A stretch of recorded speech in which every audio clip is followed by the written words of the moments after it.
हजुर ल हामी टाढै भयो भने है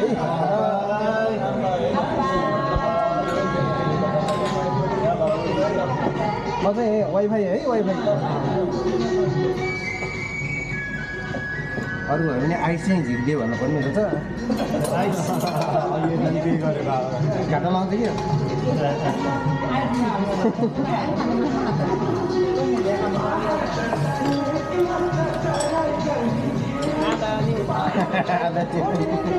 अनि मलाई चिज हुने क्या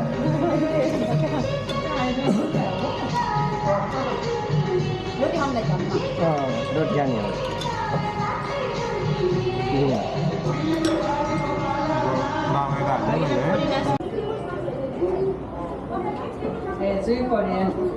कोरिया नेपालीहरूले बनाएको क्या हो तर